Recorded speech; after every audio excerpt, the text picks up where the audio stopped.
Аль-Каидагийн толгойлогч Осама бин Ладен алагдсан тухай мэдээллийг Аз даяар эергээр хүлээн авчээ. Японы засгийн газрын төлөөлөгч Юко Эдано Осамаг хөнөөснө нь гарцаагүй ахис дэвшил болсон гэдгийг онцлон тэмдэглэсэн байна. Манай улсын хувьд бид терроризмын аюул занлын эсрэг Афганистан, Пакистантай хамтарч ажилласан. Осама бин Ладны хөнөөс нь терроризмын эсрэг тэмцэлд ахиц боллоо гэж үзэж байна. Энэ нь Америкийн нэгдсэн улс, Пакистан болон бусад холбогдох талуудад хүндэтгэл үзүүлж байгаа хэрэг юм. Нямгарагт Америкийн тал ажиллагаа явуулж Пакистанд оргинж байсан бин Ладен устгасан юм а.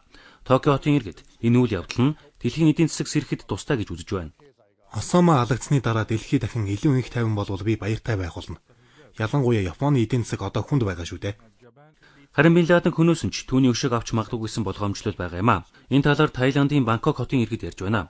Бин Ладныг дагагчид удирдагчийг нь хөнөөснийг олж мэдээд гарцаагүй хариугаа авах болно.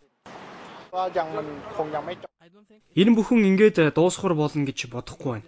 Терроризмын байгууллагууд ганцхан удирдагчтай биш шүү дээ.